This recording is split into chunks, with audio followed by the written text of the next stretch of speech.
مشاهدينا اهلا بيكم حلقه جديده مذاعه على الهواء مباشره من خلال برنامج شباب على الهواء. بقدم التحيه لكل الشباب. النهارده الاربعاء 23 نوفمبر 2022 ان شاء الله حلقتنا تحوز على اعجابكم في كل مكان.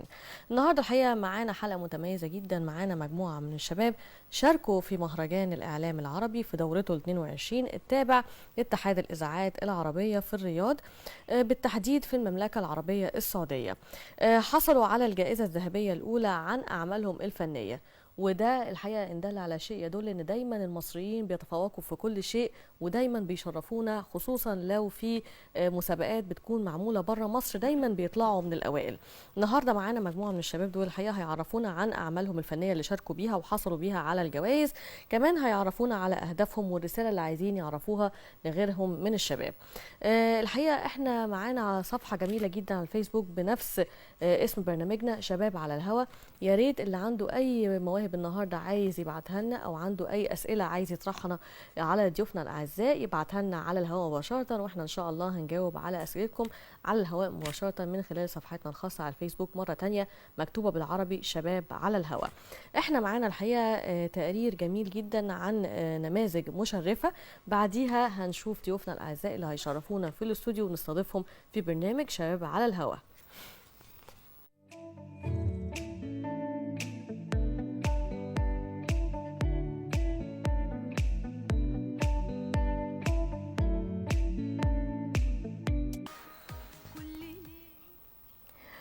مشاهدينا رجعنا حضراتكم على الهواء مباشرة، ونورنا في الاستوديو استاذ هاني فؤاد وهو مخرج بإذاعة صوت العرب. اهلا بحضرتك. اهلا بحضرتك. طبعا الف مبروك الاول على الجائزة، وهي الجائزة الذهبية الاولى، ودي حاجة مهمة جدا في مهرجان خصوصا بره مصر مش جوه مصر، وهو كان في الرياض بالتحديد في المملكة السعودية.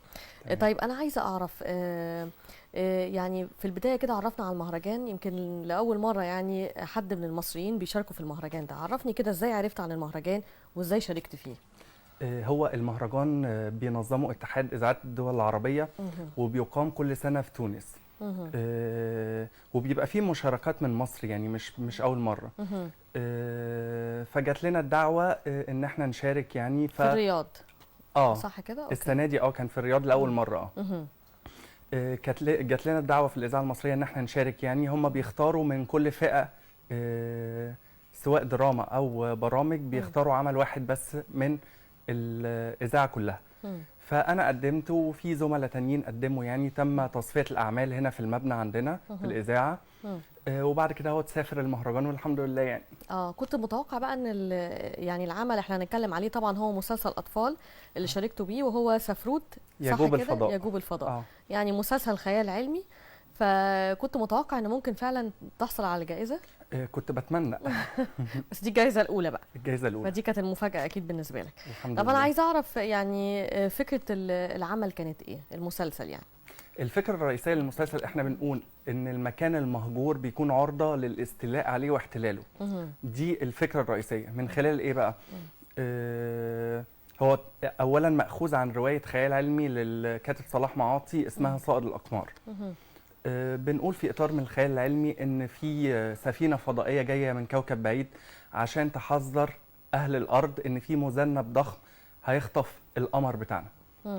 بس وبتدور مغامرات بقى مجموعه من الاطفال ان هم ينقذوا القمر. يعني المسلسل غنائي، اشعار الاستاذ صلاح معاطي برضو هو الكاتب وهو اللي مؤلف الاشعار. الحان الاستاذ سيد زياده وتوزيع الاستاذ اشرف زياده. بطوله مجموعه من الاطفال طبعا. يعني في مجموعه من الاطفال، بطوله الاستاذ محمود عامر، الاستاذ محمد الكاشف، ومجموعه من الاطفال. لما بيجي نختار الابطال، وحضرتك المخرج طبعا مخرج العمل يعني رب العمل، لما تيجي تختار الابطال المسلسل او بتختار الممثلين بيكون صعب جدا في الاذاعه. ليه؟ لانك بتوصل الرساله من خلال الصوت مش من خلال الصوره.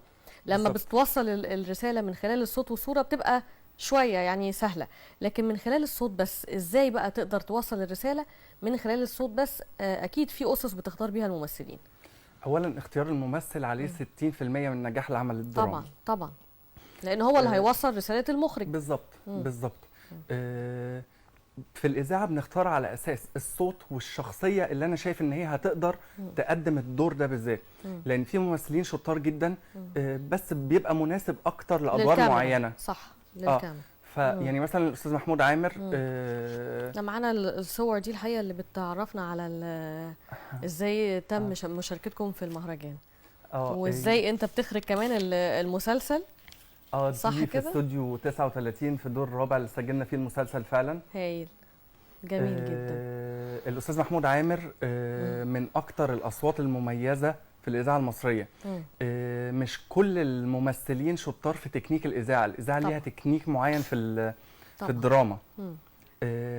يعني في ممثلين شطار في التعامل مع الصوت، مع الميكروفون يعني. التكنيك اللي حضرتك دايما بتكون حريص عليه من دايما الممثل المفروض يعمله الأدائي الصوتي اللي يكون مميز جدا بحيث انه ينجح العمل اللي حضرتك بتوجه من خلاله المسلسل اللي انت عايز توجهه للممثلين. الأداء المناسب للدور، يعني مثلا الإذاعة المصرية بدأت في بدايتها خالص الدراما، بدأوا ياخدوا مسرحيات وييجوا يعملوها هنا على الهوا بنفس النص بتاعها، بنفس شكلها، بنفس الممثلين، بنفس الأداء المسرحي.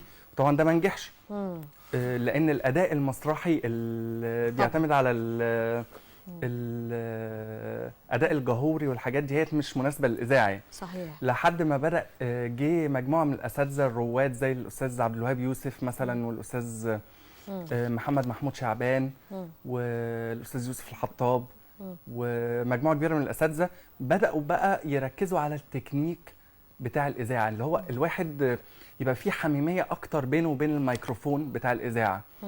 يعني يتعامل معاه كأنه صديقه، يتعامل معاه كأنه حد قريب منه.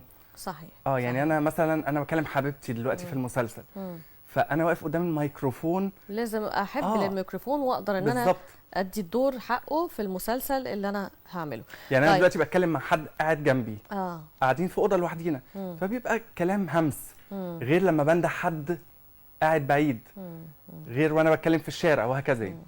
طب احنا نطلع لفاصل عشان نستقبل بقية ضيوفنا، وبعديها ممكن نرجع مع بعض عشان نكمل كلامنا في استوديو شباب على الهواء.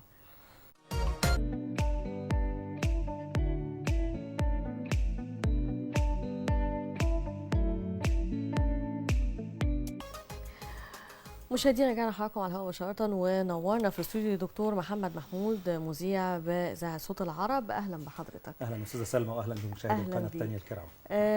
دكتور حضرتك برضو فزت في المهرجان، وهو مهرجان يعني جميل جدا مبدع، وكان موجود في الرياض لمجموعة من المشاركين فيه، وأهم حاجة أن المصريين هم اللي تفوقوا وأخذوا الجائزة الذهبية الأولى.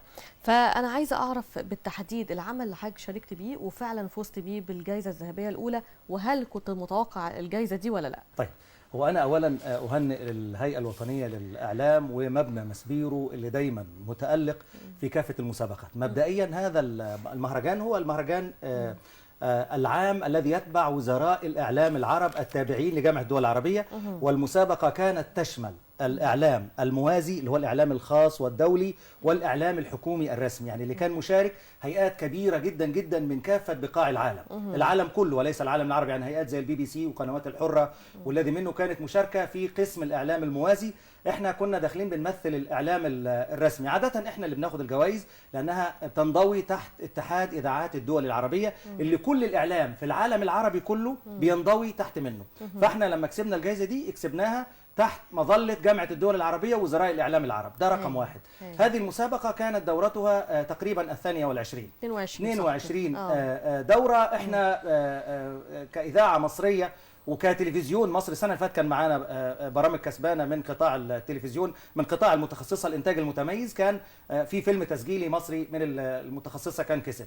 فاحنا كنا بننافس كل انواع قطاعات الاعلام، سواء اعلام خارجي او داخلي خاص او رسمي. فمسبيرو عاده بيكون له قصب السبق في المكسب من خلال هذه الدوره. انا دي الدوره الرابعه ليا اللي خدت فيها الجائزة الذهبية الأولى في هذا المهرجان. هذا العام أنا كنت مقدم عمل اسمه بعيون عربية. بعيون عربية يعني يرصد المشاكل العربية ويتعرض لها بالتحقيق. أنا لاحظت أنه لدينا استنزاف كبير جدا للأطباء في مصر والعالم العربي. هي البرنامج كانت فكرة حضرتك اللي شاركت طبعا الفكرة وإعداد وتقديم. ومعايا زميلي المخرج حاتم العجمي هو اللي عمل التوليفة بشكل كويس جدا جدا. أنا بهنيه وبوجه له التحية من خلال الحلقة. فكرة استنزاف قائمة على أنه أنا شفت أنه في عدد كبير جدا من بعد كوفيد 19 اتسحب من المصريين ومن العالم العربي وما عادش بيهاجر السعوديه ولا دول الخليج، لا ده دلوقتي عاد بيهاجر بره اوروبا. كورونا احنا عندنا حاجه اسمها كليات قمه، فعندنا اعداد كبيره جدا، فاحنا مرينا من ازمه كورونا، لكن اوروبا لم تمر.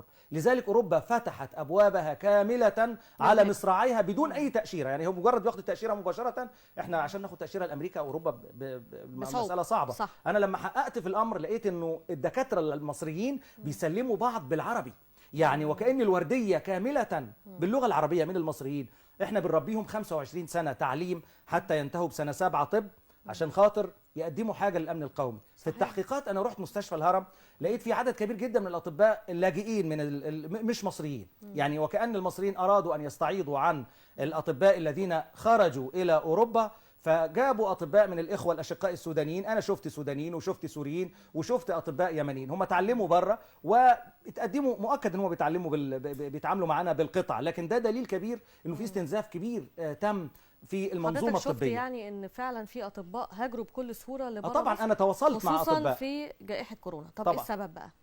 السبب اول اسباب كتيره جدا. انا وقفت على اسباب، انا كلمت الاطباء دول ونقابه الاطباء هي اللي طلعت البيان وقالت من 2019 في ما يقرب من 60% من الدفعات من 2019 و20 خرجوا من مصر، وحتى بعضهم ما استقلش، ما انتظرش يقدم استقالته، وانما خرج بشكل ساب نفسه خلاص، يعني يترفد مش مشكله، لانه لقي باب رزق واسع جدا في اوروبا. احنا كان عندنا كذا مشكله بيعاني منها الاطباء. الاولى كانت في التدريب، بره هيلاقوا تدريب افضل بشكل كبير جدا، وطبعا الراتب والبدلات الخاصه بيهم. بعد كده بعد ثوره يناير او ما سمي بالربيع العربي، الاطباء المصريين تم الاعتداء عليهم بشكل كبير جدا ولم تكن لهم حمايه، فشعروا بالاهانه في مرحله كبيره جدا جدا. الاهانه دي خلتهم يعني يحسوا ان هم المساله بالنسبه لهم صعبه، ومع ذلك المقابل مش هو اللي يعوضهم كاطباء، فلقيوا في رحابه الغرب في اوروبا وامريكا باب واسع عشان كده حتى للرزق. حضرتك شفت انه فعلا ده كان موضوع مهم جدا انك تعمل عليه برنامج، ومش بس كده اخدت عليه جايزه. هرجع بقى لاستاذ محمد استاذ هاني، عايز اعرف من حضرتك يعني يمكن في اي عمل بنعمله بنواجه صعوبات كتير، وهسأل حضرتك برضو نفس السؤال، الصعوبات اللي قابلت حضرتك وانت بتعمل المسلسل، خصوصا انك بتختار ناس فعلا يكونوا ابطال المسلسل، مش بس كده كمان انت المفروض تختار ناس ان هم يحققوا لك الهدف اللي انت عايزه عشان تكسب الجائزه، وفعلا انت كسبت الجائزه. فعايز اعرف الصعوبات اللي كانت موجوده بالنسبه لحضرتك كانت ايه؟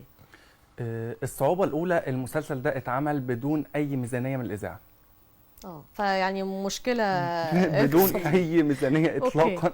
يعني كنت بس يعني صرفت عليه كتير يعني؟ من جيبي. والفنانين اللي شاركوا يعني لم يتقاضوا اجور يعني. بس بيشتغلوا بحب وبيشتغلوا ان هم عايزين بالظبط فهم شاكرين جدا يعني للنقطه دي النقطه الاولى يعني. الصعوبات الثانيه يعني ان احنا بنشتغل قبل رمضان مباشرة. يعني احنا واحنا شغالين في الدراما بالذات، عقبال ما بتجيلنا الموافقات بتاعت الدراما بشكل عام يعني بتجيلنا متأخر. يعني انا ممكن ابدأ المسلسل باستثناء المسلسل ده يعني بما انه بدون ميزانية يعني. المسلسلات العادية ممكن تجيلي الموافقة قبل رمضان بأيام قليلة جدا، فعقبال بقى ما اشوف اتفق مع الممثلين والفنانين وكده هو ممكن ابدأ ليلة اول يوم رمضان التسجيل. وبالتالي يعني روتين يعني بالظبط. وبالتالي بشتغل في المسلسل اثناء شهر رمضان ما هو شغال يعني. يعني ممكن اكون لسه منتج الحلقه حالا واجري ان هي تنزل عشان تتذاع على الهواء. دايما بنسمع فعلا ان بيحصل كده، خصوصا لما بيكون في مشاكل في العمل يعني. بالظبط. فلازم يكون في اكيد تنسيق بين الممثلين وبين حضرتك. اهم الملاحظات اللي كنت دايما تقولهم للممثلين عشان يقدروا ينجزوا معاك، لانك بتقول ان بيدخل شهر رمضان وانتوا لسه بتعملوا في العمل او لسه بتمثلوا في العمل ده. هو في العاده في ممثلين بيبقوا واخدين زي ما قلت لحضرتك قبل كده على تكنيك الاذاعه، ما بيبقاش فيه صعوبه. ما بيبقاش فيه صعوبه بالنسبه لهم. هم بمجرد ما بيقروا النص بيبقوا فاهمين الوضع هيبقى عامل ازاي. الممثلين الجداد على الاذاعه هم دول بقى اللي بيبقوا محتاجين توجيه شويه، عشان لسه مش واخدين على التكنيك بتاع الاذاعه. التكنيك بتاع الاذاعه بيعتمد على الصوره الصوتيه بالظبط كده. يعني انا بوصل أنا كنت عايزة صوره أتكلم من فعلا. خلال الصوت، صحيح مش مجرد كلام وخلاص يعني. صحيح. عشان كده انا عايزه اسال الدكتور برضو، احنا قاعدين في استوديو هنا لان طبعا. ده مرئي، فاحنا شايفين اضاءه، شايفين ديكور، شايفين حاجات كتيره جدا، ممكن المشاهد او المستمع كمان يقدر ان هو انتباهه يتشتت شويه، ونقدر ان احنا يعني مش من خلال الصوت بس نقدر ان احنا نوصل الرساله. عايزه اعرف من حضرتك، المذيع الشاطر في الاذاعه المصريه ازاي يقدر يوصل كل الادوات اللي انا قلت عليها دي من خلال صوته بس وهو مع المايك؟ طيب، وانا اشتغلت مذيع زميلكم من خلال قناه النيل الاخبار. اهلا وسهلا. فكره ان انت تتعامل مع الصوت فيها ذكاء شديد جدا، هي طبعاً. اسهل وابسط في الانتاج. اسهل اذا استطعت، ادواتك سهله يعني، ادواتك صوت. انا قدرت اوصل لطبيبه في اوروبا من خلال فويس على الواتساب. بعتت شهادتها على القضيه واسباب انها سابت المكان. فالاذاعه العمل بها سهل، لكن الاشكاليه في ان انت تقدر بالعمل البسيط ده ان تصل الى جمهور اكبر. صحيح. يعني كونك تلفت الانتباه وتثير الخيال، دي في حد ذاتها حاجه عظيمه جدا جدا. احنا في الراديو شفنا ألف ليله وليله افضل بكتير لما اتذاعت في التلفزيون، عشان بنسيب خيال المستمع. شفناها شفناها يسرح. في الراديو، لانه مع انه البطله هي نفس البطله الفنانه الكبيره زوزو نبيل، صحيح. الا انها ادته في الراديو بشكل يدي انطباع رائع. يعني الاشكيف احنا في التلفزيون شفناه متصور فخيالنا وقف عند هذا الحد. صح. للعفريت. صح. لكن العفريت اللي هي بتتكلم عنه وبترويه واحنا مش شايفينه، كل واحد هيجيب البعبع اللي هو بيخاف منه على طريقه خياله. لكن انا ادواتي سهله، انا بعمل تحقيق، بأحصر أسباب الظاهرة وبحصر إن في ظاهرة ولا لا، أنا عندي مشكلة كبيرة ولا لا، بشوف مين اللي يقدر يتكلم معايا فيها، بعد كده بشوف أسبابها ومين اللي يقدر يحل أو يدي توصيات ومقترحات محترمة. بحاول أعمل توليفة ما بين المظاهر والأسباب والحلول أو التوصيات من خلال عمل إذاعي بالصوت. أقدر طالما أطلع قلت شهادات. نقدر نحل، يبقى أنا عايزة أعرف من حضرتك المشكلة اللي قابلتك أو الصعوبات اللي قابلتك وأنت بتعمل البرنامج ده، وهو عنوانه حتى استنزاف. فعايزة أعرف الصعوبات اللي قابلتك كانت إيه؟ طيب، يعني أكثر الصعوبات هي جمع عدد كبير من الضيوف. الريبورتاج في انتاجه سواء كان اذاعه او تلفزيون بيحتاج انك تحاصر الظاهره، تقف عدد كبير من الضيوف. احنا جبنا ناس من وزاره الصحه، جبنا ناس من البرلمان، جبنا ممثلين من نقابه الاطباء، جبنا اطباء وجبنا مرضى. احنا اشكاليتنا الكبيره كانت ان نحصل على اطباء يتكلمون، خاصه الاطباء اللي هاجروا بره. اللي هاجر ده خلاص يعني مش عايز اقول، هم ناس وطنيين ومحترمين وبيحبوا البلد. وعلى فكره انا السنه اللي فاتت كسبت جايزه عن الاطباء اللي كانوا على خط المواجهه في كورونا. خدت الجايزه الاولى برضو في نفس المسابقه. كنت عامل تحقيق عن انه اطبائنا واطقم التمريض قدروا ان هم يحاصروا كورونا بشكل كبير جدا. صح. تعاملوا بفدائيه كبيره جدا. صح. ما خافوش على انفسهم، ما روحوش بيوتهم وقعدوا، خاصه الشباب. يعني انا شخصيا مؤمن، والبرنامج برنامج شبابي، انا مؤمن جدا بالشباب. طبعا. والاجيال القادمه يعول عليها بشكل كبير جدا. اجيال متعلمه، اجيال عندها شخصيه، عندها اعتداد بنفسها، وعلى فكره هم وطنيين جدا وبيحبوا بلدهم بشكل كبير جدا. طبعا. وساعه الجد بتلاقيهم بيضحوا وممكن يفدوها باعمارهم.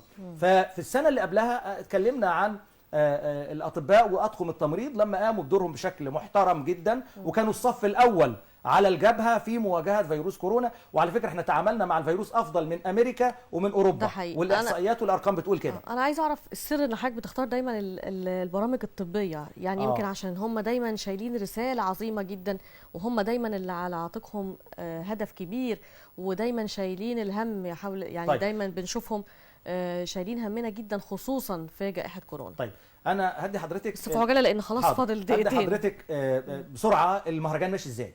المهرجان ده اللي بتنظمه اتحاد الإذاعات الدول العربيه، بيبعت للعلاقات الدوليه عندنا هنا في المبنى وفي كل مكان في الاعلام العربي، والعلاقات الدوليه بتبعتها لكل القنوات. يعني اكيد القناه الثانيه جالها انها تشارك.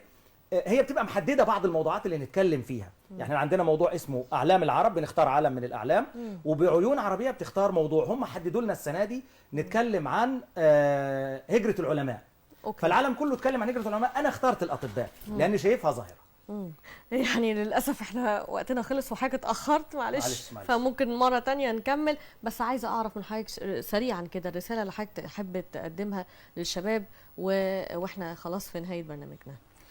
يعني الرسالة اللي أحب أقولها إن كل شاب المفروض إن هو يحاول يجتهد على قد ما يقدر، يحاول يقدم على قد ما يقدر، يحاول يتعلم على قد ما يقدر، وإن شاء الله هينجح يعني. اكيد. وحضرتك؟ شبابنا مجتهد ومتعلم وبيعرف يعلم نفسه، حتى وان كنا بنشتكي من التعليم لا هو بيعرف يعلم نفسه. اكيد. وشبابنا هياخد حقه، شاء من شاء وابى من ابى. اكيد ان شاء الله هيثبتوا ذلك. انا بشكركم جدا. شكرا جزيلا. مشاهدينا بكده تكون خلصت حلقتنا معاكم بسرعه جدا النهارده في شباب على الهوا. ان شاء الله بكره اسره جديده وحلقه جديده. اشوفكم دايما على خير باذن الله.